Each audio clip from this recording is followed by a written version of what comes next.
Welcome to the Sheckler Spotlight, where creativity meets purpose and conversation goes deeper. Join host Harrison Sheckler as he sits down with inspiring guests from all walks of life, artists, thinkers, musicians, and everyday heroes, to explore the stories that shape us, uplift us, and connect us. Now here's your host, Harrison Sheckler. Hi, I'm your host, Harrison Sheckler. Today's guest is Billy Hallowell, a journalist, commentator, and digital TV host who has spent over 2 decades covering powerful stories at the intersection of faith and culture. Billy is the host of the new CBN documentary, Investigating the Supernatural, Miracles, which takes a deep dive into real-life accounts of healing, deliverance, and divine intervention, examining how God is still moving powerfully in today's world.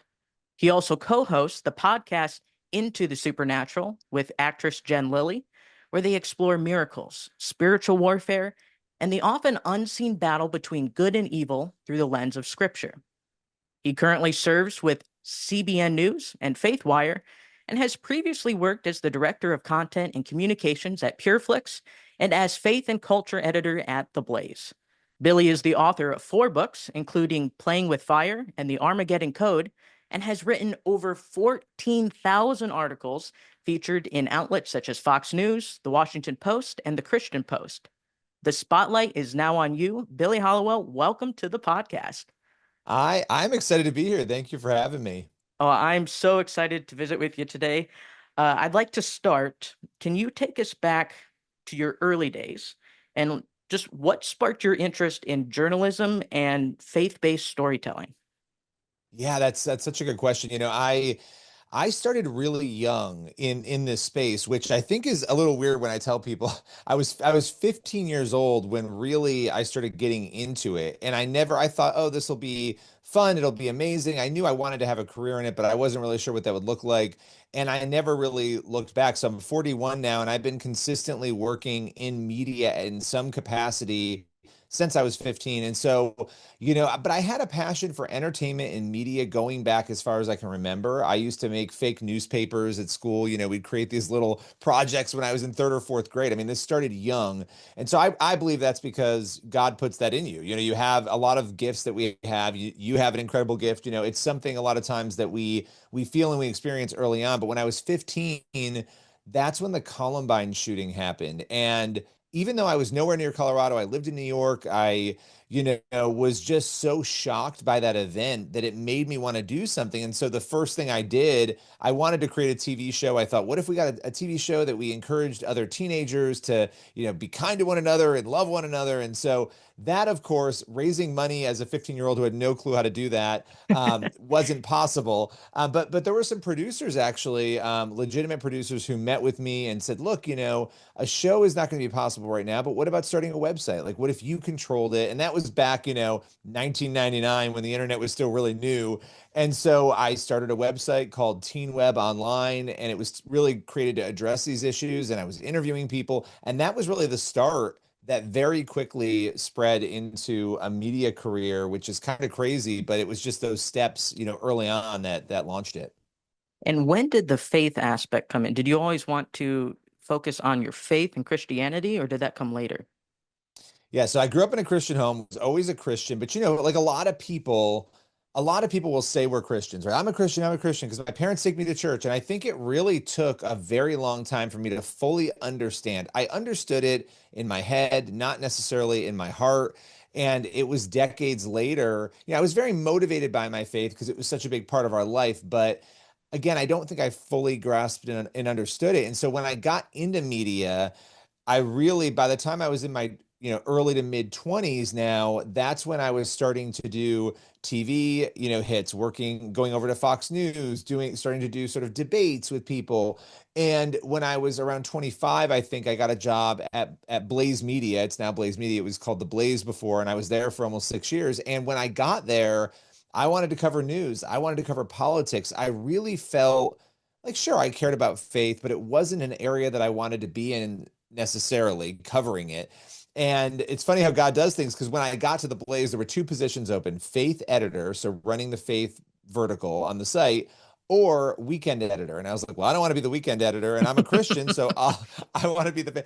And I'll tell you what, I took that faith editor role, and it was the best thing I ever did, because I suddenly realized that all the amazing stories, and even a lot of the things that cross over into politics and culture, they're faith stories, right? And I started becoming obsessed with these people's stories, just talking to people who had gone from, an adult film star to a pastor, who had gone from these crazy lifestyles into loving Jesus. And so it started to change me.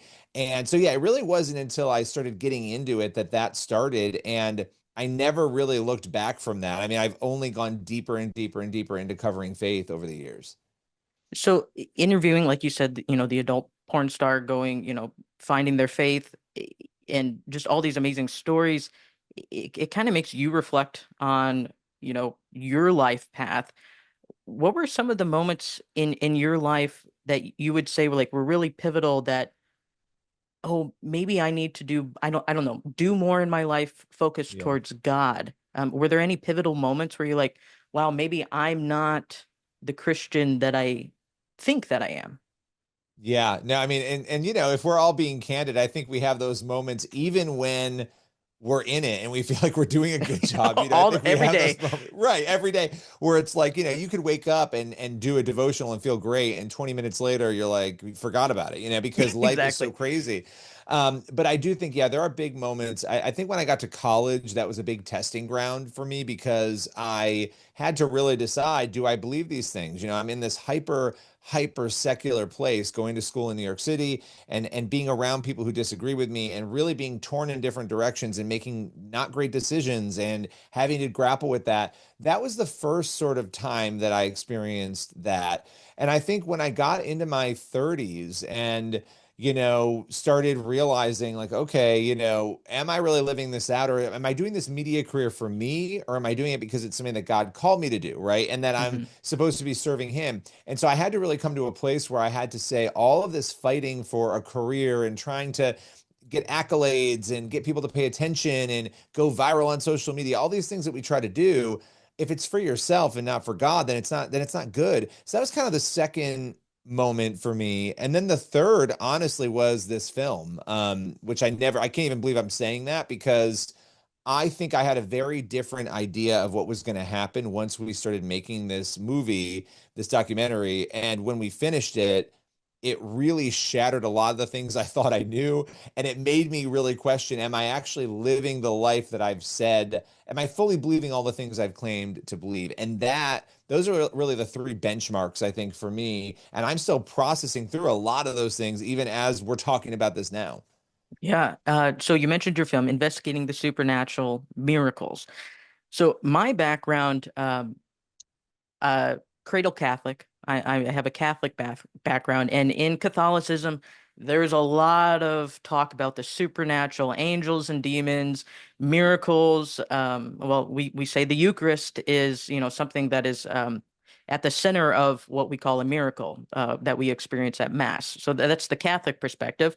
On my dad's side, my grandpa's was a Methodist pastor, so I have this balance between Protestantism and Catholicism. And so I can see both ways. And me personally, I practice my Catholic faith, but I am extremely skeptical of miracles and how they play into daily life. I say, like, for me, a miracle doesn't, when someone says, oh, this is a miracle, God did something amazing in my life, I don't need that for me to believe in God or to strengthen my faith, I guess, or confirm it. I'm content with just saying, I believe in God. God is real. But what I'm curious is, there are these amazing stories about miracles, and it makes me question, does God really have a role in our daily life? So I'm curious, with your film, what have you learned, and what was your experience researching these miracles? Yeah, I love that. It's because I think a lot of times we have these things happen in our lives that they're like small moments, and they feel very miraculous to us, and they Hmm. are many times, right? But if you tell them to somebody, they're going to be like, "What are you talking about? Like, that's not a miracle, right?" And so I think what we were trying to do with investigating the supernatural miracles was to go out and find the things that were happening or that were claimed to be happening that were so shocking, so over the top that everybody would sort of do a double take because they were so bizarre, like a tumor disappearing or somebody's paralysis for 10 years suddenly going away, right? These sorts of moments that you say, okay, I don't have another explanation for that. So why don't we go in? Why don't we investigate it? Why don't we do, and we do reenactments, we sort of retell the stories, and why don't we go to all the people involved, look at their medical records, and do a real deep investigation into these stories? And so when we were putting the film together, we made a decision to only focus on 3 to 4 stories. We felt like, look, we can focus on 20 stories, or we can focus on 3 or 4 and go really deep on them in a feature-length film and let people make a decision for themselves. I've always believed in miracles, but I've not really seen them necessarily or Hmm. actively, not the types of miracles that we're talking about. Until I had worked on the film, I hadn't really encountered those. So, you're kind of up against this wall of, okay, I'm claiming I believe these things. I haven't really seen them, and now we have these really unbelievable stories. I mean, one of the stories that we deal with in the film is a man who was dead for 40 minutes and was brought back, right? What does that look like? Yeah, That's I mean, it's amazing. ridiculous, right? But you laugh because it sounds ridiculous, Yeah, right? yeah. And that was my story. That was the story I struggled with the most because I thought, well, okay, did he really? And then you look at the Bible and you see Jesus, and of course it's Jesus, but Lazarus came back after days from the dead, right? He brought him back. And so we do have examples of that happening in scripture, but then as thinking people, right, who might believe scripture, which I do, you have to pull back and say, but is there evidence for these things? So we really had to go on this journey of picking the big stories and trying to find the evidence. And what we found was that in the stories we vetted very closely and looked at, there was an incredible amount of evidence that became almost shocking and overwhelming as you started to dig into it. Could you give us a little more perspective of like what the process of researching and vetting these stories is, and maybe specifically to the man who was dead for 40 minutes? Sure. Yeah, we really spent a lot of time before we went out to film, and it took about a year and a half to create this project.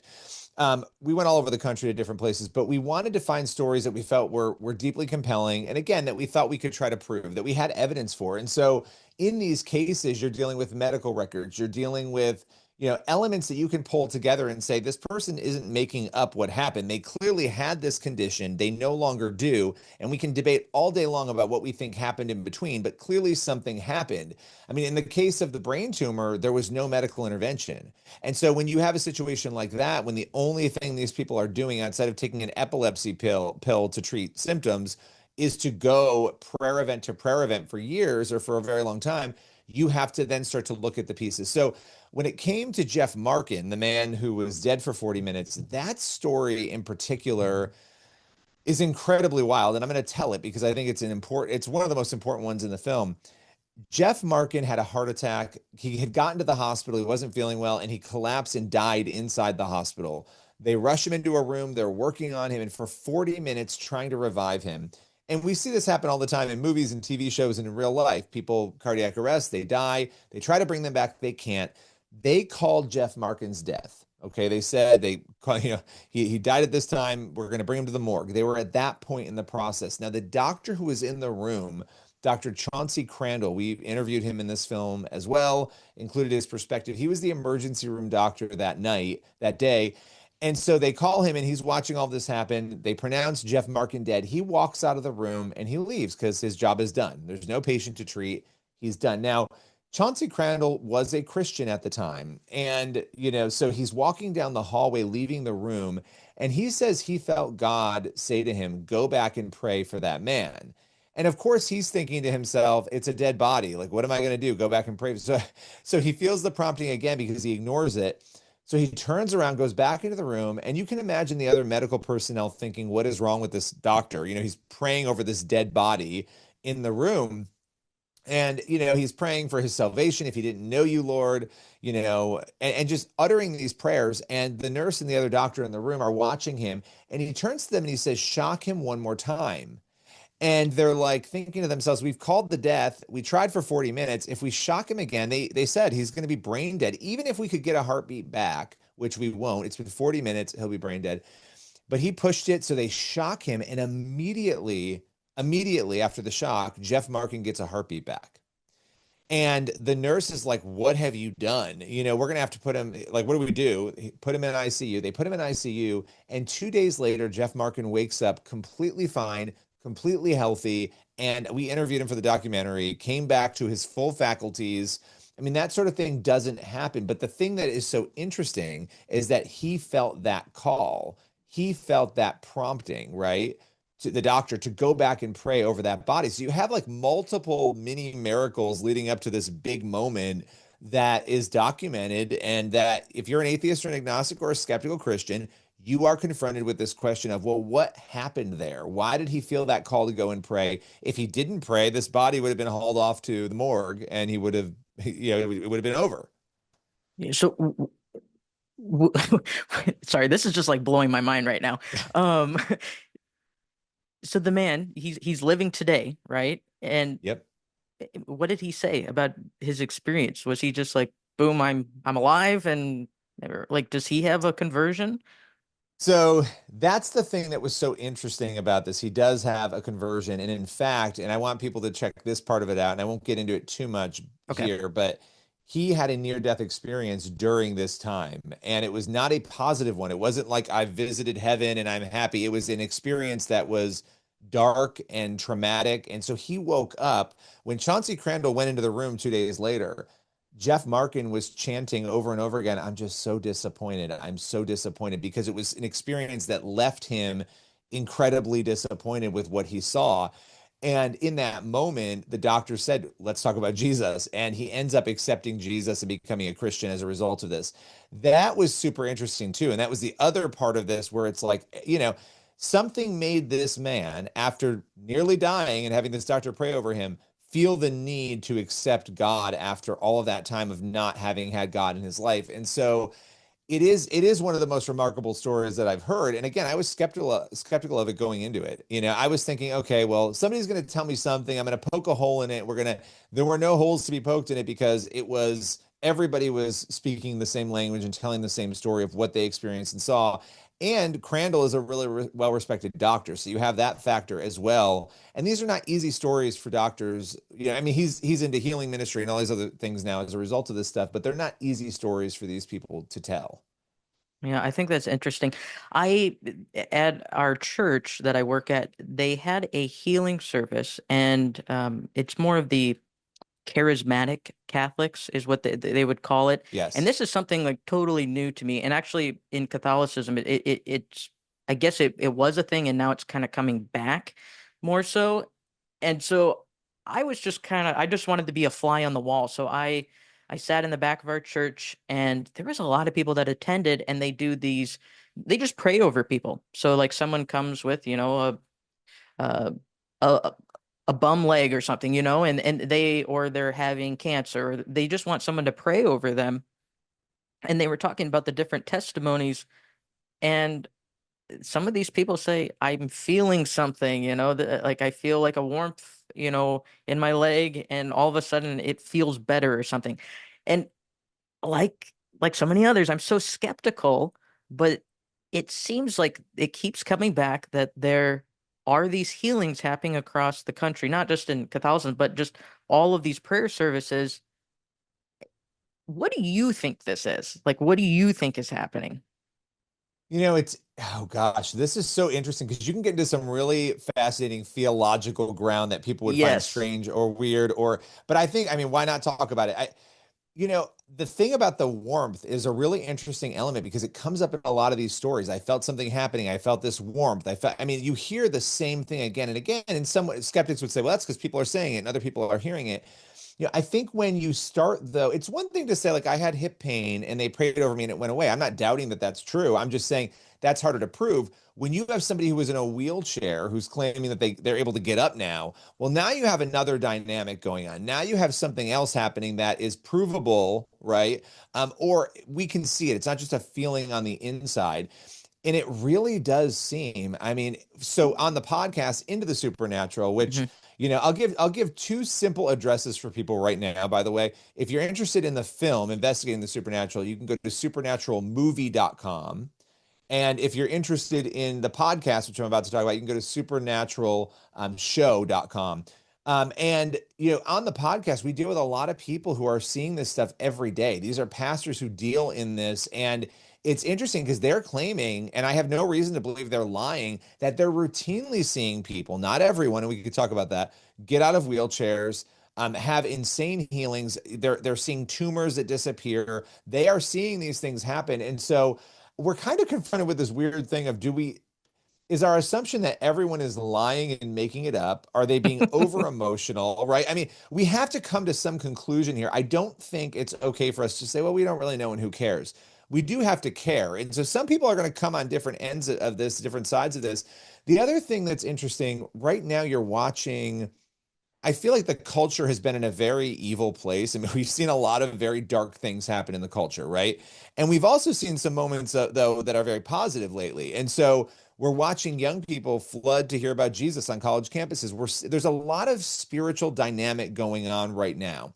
And there are some people, and I'm not saying we're at the end times, just so everyone knows, because I know people are gonna be like, oh my gosh, what I am saying is that there are some theories that when you get closer to the end, you are going to have, and the Bible seems to talk about this, you're going to have a lot of spiritual activity going on, right? We saw this in Jesus's ministry when he came. We don't have metrics to judge what was going on before, but it seems like there was a lot of demonic activity going on. He was healing a lot of people of possession, right? Healing a lot of people of all sorts of illnesses. And so it feels like right now, you even mentioned this with charismatic Catholics. We're seeing this in the Protestant church. Charismatics are getting, and look, there can be some weird things sometimes in the charismatic realm. People can take it too far. But the point is, there's a real growth and interest in this, and we have to ask why. We're even seeing people, and I don't think this is good, but it's happening. We're seeing a lot of young people turn to the occult. They're turning towards, because they're realizing, we've been sold this lie that there's nothing beyond ourselves, that we get to make our own rules up, but they want power somewhere else. They're looking for a power beyond themselves. And so all of this TED Talk to say, I think we're watching something happen spiritually in this moment right now that people are engaging in. And I think there's probably a reason for that spiritually that maybe we don't fully understand. So, what do you think are the biggest issues specifically to American Christians that we're facing today? Because there has been a shift. What do you see in your research? Yeah, I think there's a couple of things. I think the big thing that we're watching kind of crumble right now, which I think is a good thing, are some of these lies that have been told, around all sorts of different issues. And I'm happy to get into them, but I can avoid them too, because some people want to avoid them. But these lies have been told to people where they've been sold this sort of bill of goods of, if you do this, you'll be happy. If you go with this identity, you'll be happy.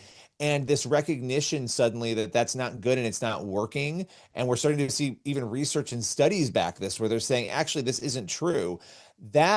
That is something that is positive, but it's something we have to deal with, because there are going to be a lot of people who are trapped in these things who now are going to have to come to a realization at some point, or they will come to one, that they've been lied to. And so while there's all this good happening and there's some wake up happening, we also still have a lot of evil and confusion. People are very, very confused in this culture.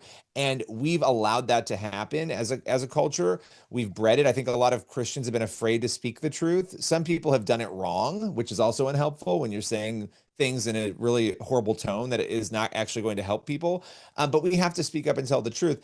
I think the biggest danger we have right now, though, is because there are positive developments happening. Some see that politically, some see that socially. This belief that, oh, well, the battle's been won. I think the battle's just starting. You're having, the war is going on still, and you've had some battle victories, and now you have to figure out, how do you continue and not get complacent and lazy? That's the fear, because I think we can get very complacent and lazy when we think we've won. That's what happened before. That's how we ended up with all the chaos and craziness. So you said there are some things that we could dive into. What are Sure. specifically those points? I think the listeners would like to hear. Okay. They're probably I mean, curious. Yeah, I I want to hear think the what your opinion on biggest this is. I think one of the most insane things to watch, and it's one of the most heartbreaking things to watch, has been on the gender debate, the gender discussion. Hmm. I mean, there are people legitimately suffering and struggling and in pain, and they believe something, they feel it very strongly, right? That they are in the wrong body. And so instead of dealing with these issues in a way that would make sense and would try to come alongside and help these people, what we've done is, at every level, I mean, it's absolute insanity. We've codified this, oh, we're going to actually feed into this and we're going to make everybody else come alongside it or we'll cancel them. And this was one of the most toxic, insane, especially when it came to children, that we have children who are very confused. So we have to come at this issue with compassion, but compassion doesn't mean of ignoring the truth and pretending that something is happening that isn't, and then entrapping people in something. Because, some of the most heartbreaking stories to tell are stories of people who went into this, they really believed it, they took steps to change their bodies, they spent hundreds of thousands of dollars sometimes to go through surgeries, only to realize that they never should have done this, and now they can't go back. Mm-hmm. And that is heartbreaking, but it becomes almost criminal when it's children, right? So we could talk about adults, and then we could talk about children. So the lie that we've allowed to be told and that we've kind of fed into for fear of being looked at as hateful, or when it's not about that at all, it's actually about protecting people and helping them cope and deal. So now to have studies come out saying, oh, you know what, the suicide rate might not actually be lower once you go through a transition, or, oh, maybe this stuff that we've been selling this on isn't true. That's especially heartbreaking, because even if it were true, there are still, I think, theological issues and moral issues. But now it's a bigger lie that everyone's perpetuated, the media. So that's just one of the issues, and one of the points of confusion that I think we've allowed to happen. I think on the life issue, we see the same thing. People will have different opinions on the issue of life and abortion, right? And they're going to have different metrics, what they think should be right legally versus morally. But the reality is, the language we use around things is not accurate or true. And it's dangerous and damaging to trick people into thinking that they're not doing something that they're doing, that they're not claiming a life, that they're not taking a life. So I can go on and on, but I think these are things that we have to grapple with, because the truth actually really does matter. And we've pretended that it doesn't. And we've said that, hey, if you tell the truth, we're going to punish you. And not only is that toxic, it's actually pretty evil. Well, I think the biggest thing is, I think people are slowly waking up, and I think we saw that with, honestly, the last election, where we're just tired of essentially the woke culture, and Yeah. that was kind of like the big pendulum swinging back, maybe more towards the right, or maybe not just right or left, but just common sense in a way. Yes.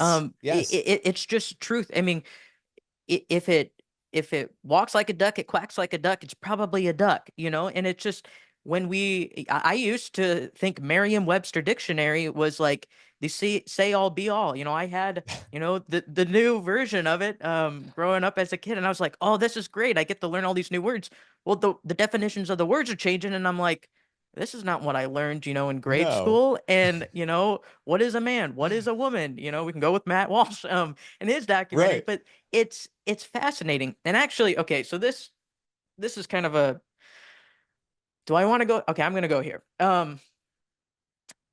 So I did my undergrad at the Cincinnati College Conservatory of Music, University of Cincinnati, and I love musical theater. Okay, so during as like a student job, I would accompany musical theater voice lessons. And just Cincinnati, I have to say, was like one of my favorite schools. I love the music program there, and they send some of the most kids like straight from school to Broadway in this musical theater program. So getting to work with these amazing students was, it was spectacular and a great experience. But one of the students that I accompanied, I believe I did it for a year or 2 years, um, Dylan Mulvaney. I was the personal accompanist to Dylan Mulvaney, and you probably know Dylan because of the whole Bud Light scandal and whatnot. But I knew Dylan. Dylan, first off, I have to say, I have nothing against Dylan. I think Dylan is uh, a a great performer. Like, if I saw him from the musical side, musical theater, like, amazing, does amazing things. And so then later on, after we graduated, I see that Dylan is no longer Dylan the man, but wants to present himself as a woman. And all of a sudden got this attention for this. It was confusing to me because I have the very Christian background, and I reject that outlook. And again, I want to say that I respect Dylan as a person. I see the dignity in his life. I just reject what he's trying to portray to the world. And so I saw him from a different side, but I have to say, I do believe it's mental illness. And it's something that we have to come back and say, these people are struggling with this identity crisis. And how do we help them first, not by diagnosing them and saying that, or affirming them, saying, yes, you are in the wrong body, that we need to help you change physically, rather than focusing on the mental health aspect. And that was Yeah. something really, it's something that I struggle with, but like you said, the culture's changing, and I think we're starting to reject that. And I'm interested to see what the current administration, how they're going to really clamp down on that in the next 4 years. I don't know. Do you have any thoughts on Yeah. that? I do. I mean, you mentioned something that's interesting when people get attention. I mean, that's something that's come up in a number of interviews. The minute that you start giving attention to somebody for it, it just feeds it even more, right? Oh, we're going to feed into this. We're going to give you this big platform now. I mean, that just adds to the toxicity of it. But I think the other question, and I'm not speaking to any individual here, I'm saying in general, when you're treating this issue the way that we have, like this is our treatment, change your body, go on hormones, do all these things. What other mental health issues are not being treated that are actually underlying and maybe even creating this feeling, right? Mm-hmm. I have often wondered what is going, because I've heard stories of people saying, hey, I had like a 5 minute meeting over Zoom with a doctor. They gave me the hormones. I was in it. I'm doing it now. And I'm thinking, but what about all the other mental health issues that you're probably facing that have led you there that are now not being treated? I mean, it's just so wild to me that this is how we're doing, medicine, that this is how this has happened. And it makes you wonder money, how much money is really at stake here and why maybe some people might be driven by that money and how they're even handling this issue. So there's so much there. But to your point, you mentioned a couple of things I just want to highlight. The dignity of people. I think people who are Christian or people who are conservative, and maybe they're not even Christian, but they have issues with this. You have to remember we have to love other people. And you're not going to be able to shout somebody down out of being gender confused. You have to like love people and show up and talk to them and have relationship with them. That's the best way, I think, to help them and figure out what the other issues are that they're struggling with, because this is a really big issue. People really do believe this, that they are in the wrong body. They feel that, they believe it. How do you get them out of that? That's important for us, I think, as compassionate human beings to figure that out. Because, by the way, it is not compassionate to lie to somebody. It is not No. compassionate to trap them in a lie. And I think we've somehow come to believe that lying to people is loving. It is not. It is actually the opposite of loving. Yeah, and I think, when we meet our creator, I think God's going to ask us, why didn't you speak to truth when you knew in your heart, that what you were saying wasn't true? I think we have a conscience for a reason. I also think that one of the biggest problems we have facing us in America is the absence of the father figure in the household. And I actually think that that would answer a lot of the world's problems, America's problems specifically, is if we put an emphasis on the role fathers play, in the nuclear family. And I think you would see not only social issues and the raising of our kids um, come together and be more, I guess, Christ-like in a way, but you would also see economically it would help the U.S.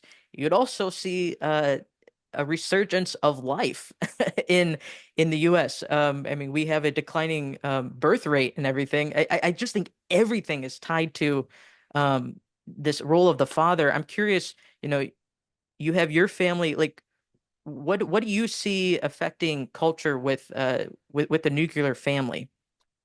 Yeah, I mean, fatherlessness and divorce and all of these things. I mean, fatherlessness is a huge issue. Here's the deal. I mean, I look, sorry, atheists and agnostics, but just bear with me for a minute. If you believe in a God, if you believe in God and you believe that God set everything in order, and if you believe that God created family and structure, then obviously it's like if my Toyota breaks and I'm demanding that Jeep replace the parts in my Toyota with Jeep parts, it might function, but it's not going to work the way it's supposed to. And I think that is how we function in this society. We assume we can just break the system up, do whatever we want, and it's going to function right. But in reality, if we believe that there's a God who created family, then the structure of the family is a father and a mother, and then children, right? That is what's going to work the best. It doesn't mean that the other structures can't work at all.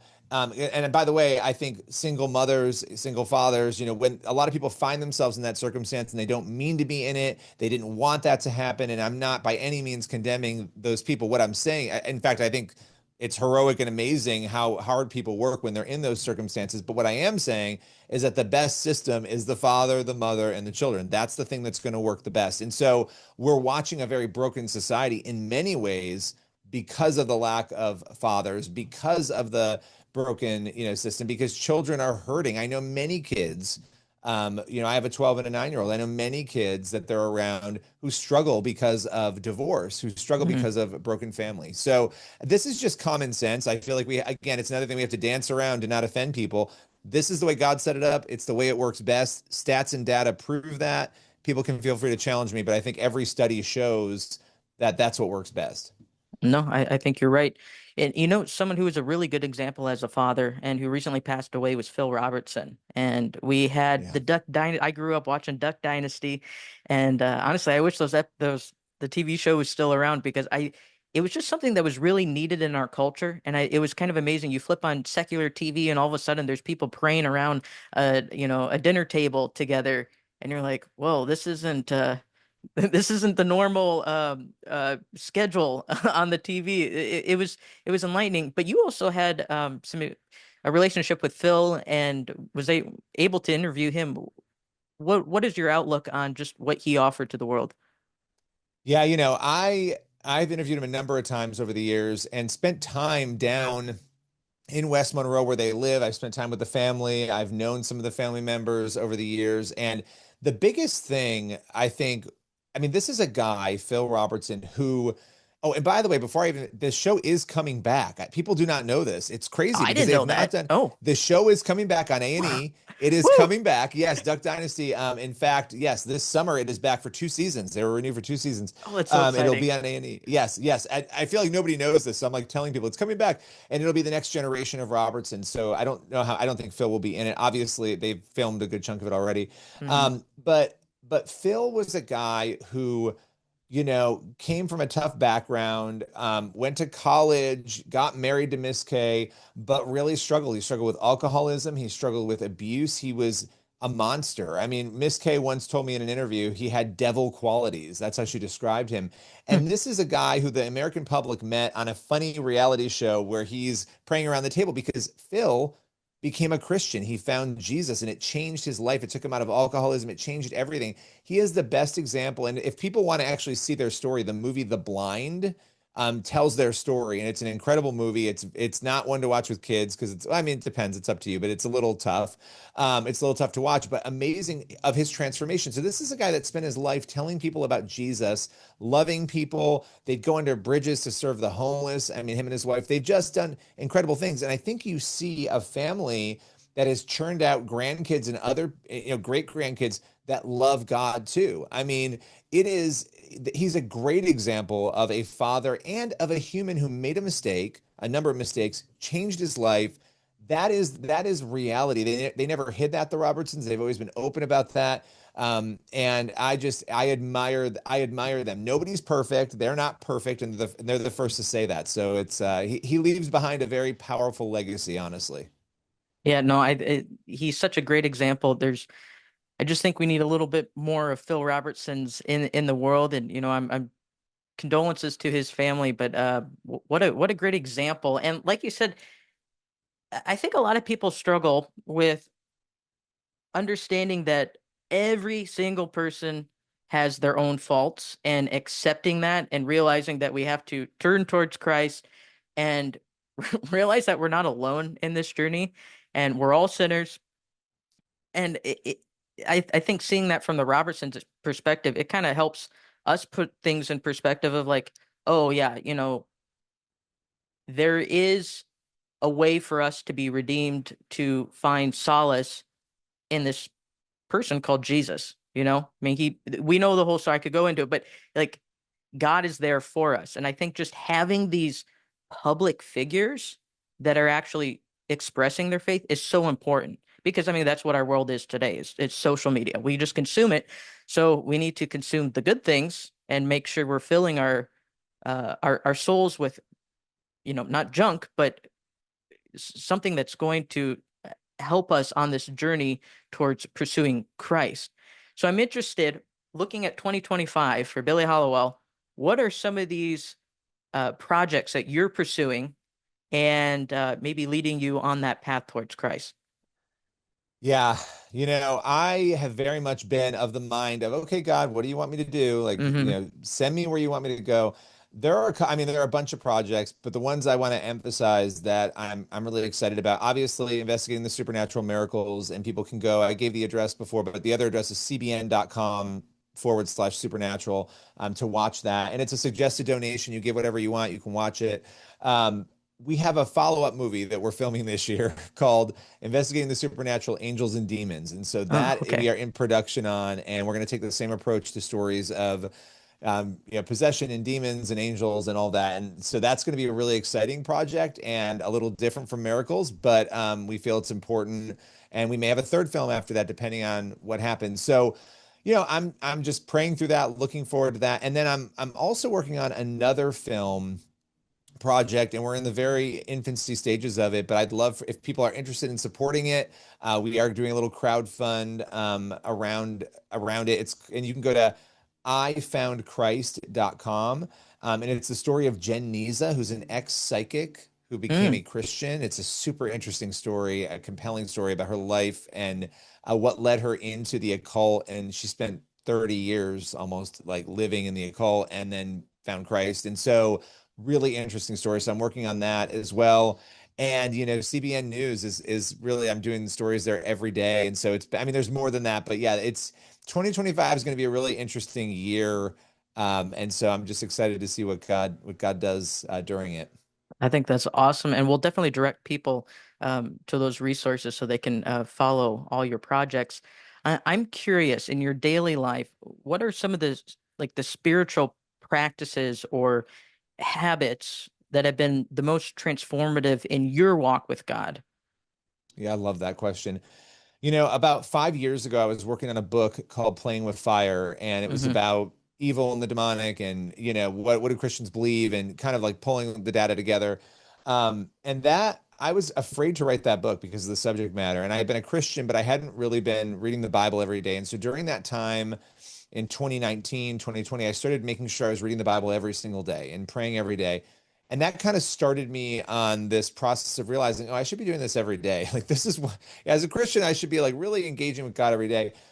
In the past few months, that has expanded into I journal my prayers. So I have a journal and I write my prayers out. I write questions to God out of things I'm thinking about, struggles that are going on.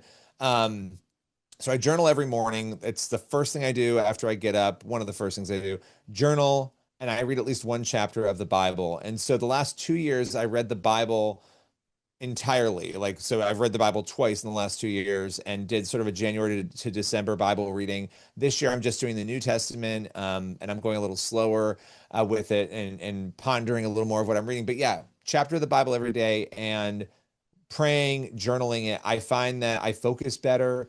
If I don't do it, if I miss it, I missed yesterday, okay? And it's a totally different day when I miss it. Like it's the way I think about things, it just helps keep me focused and it helps shape and also remind me because in media or in entertainment or in any of these spaces, you can so easily be distracted from the mission and what you're supposed to be doing, and I can be easily distracted. So I do those things to keep myself on track and to build a relationship right with God that is consistent. So I do that every morning, and then at night sometimes I'll follow up with another chapter. But really the morning is my strategy.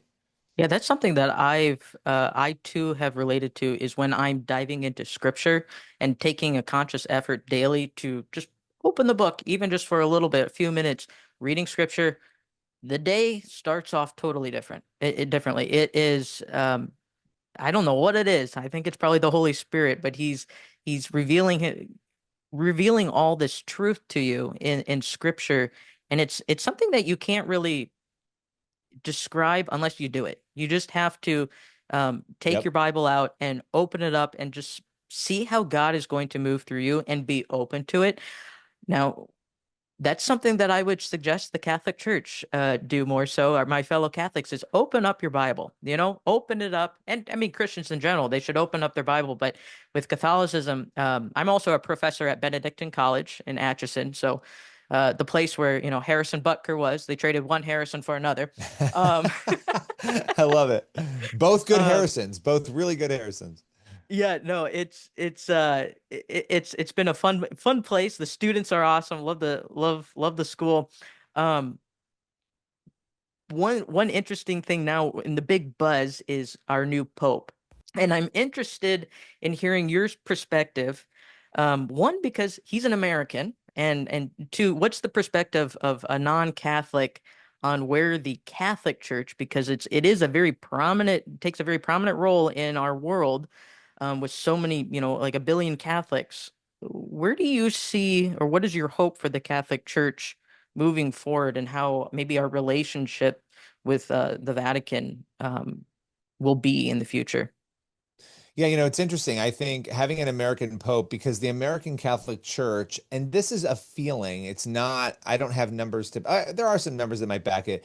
I think you have the Catholic Church as a whole remaining, conservative, theologically, standing by the Bible, but you have this fear based on a lot of the American church that is the Catholic Church going to slip? Are there going to be splinters? Are there going to be, are Catholics going to get, when it comes to abortion, for instance, like when Mm, you look at the numbers, what Catholics actually believe in America versus what the Vatican is teaching, it doesn't really line up. And this happens in other denominations too, but I think because Catholicism is so large and there's a central structure, it's easier to point it out, right? It's like, oh no, look, the Catholics are slipping. It's like, well, yeah, look over at the Episcopalians and the Methodists and everybody else, they're losing it too.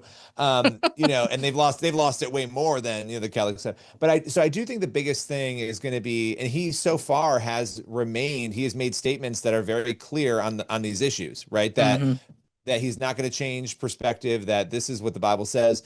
And so I think that's going to be really important. And it makes you wonder if that was part of the strategy too, and choosing an American, that there can be a little more guidance and making sure that because it is hard when you're listening to somebody who doesn't speak, the language is not necessarily their first language. I think there were times that Pope Francis said things we were all like, huh?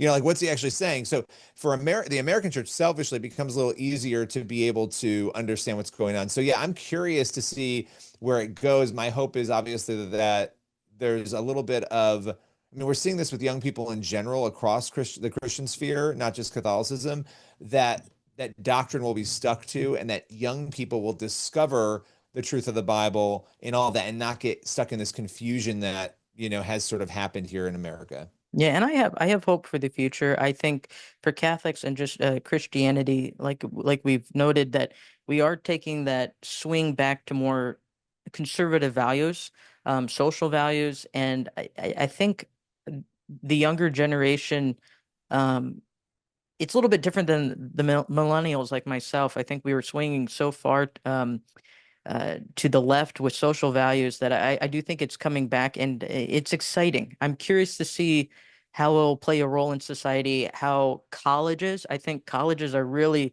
dealing with this right now, with a lot of Yeah. different life issues. Like, I mean, Harvard's having their huge thing with war, and it's just interesting. So we'll see what happens, but I'm excited. I mean, one of my biggest issues though was this guy from Chicago. Is he a White Sox or a Cubs fan?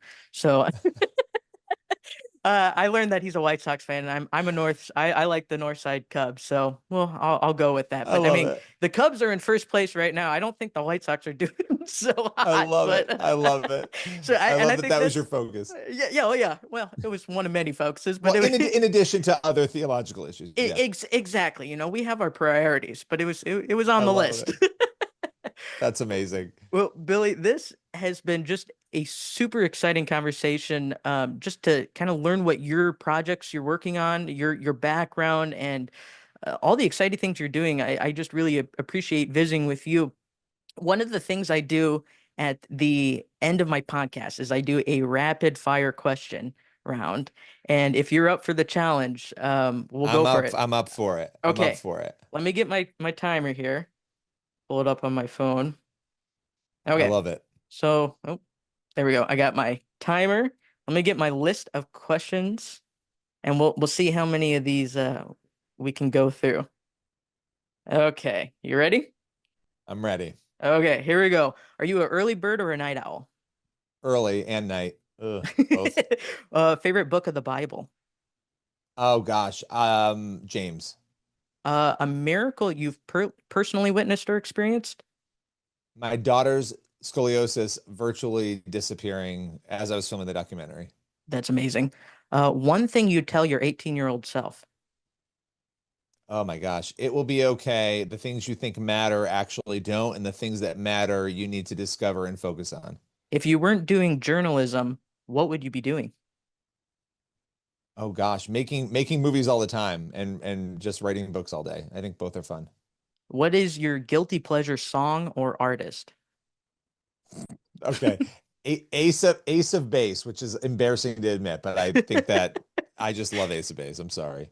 I love that. And then finish this sentence. Faith is blank. Trust in Jesus and belief in him. I love that. And we're at 1 minute. Oh, that was great. That was a great little insight into Billy Hallowell. This is, like I said, has been so much fun. Thank you so much for coming on the podcast, and just God bless you in everything that you're doing this year and beyond. I'm excited to continue to follow your journey, and we'll direct everyone to all those resources so they can learn more about the amazing things you're doing. So thank you so much for being on the podcast. Thank you. It was a blast. Really appreciate it. Thank you. Thanks for listening to the Sheckler Spotlight with your host, Harrison Sheckler. If you've enjoyed this episode, be sure to subscribe, follow, and share the show with a friend. New conversations drop regularly, so stay tuned. And thanks again for listening and being a part of the journey. Follow Harrison Sheckler on social media and visit harrisonsheckler.com to learn more.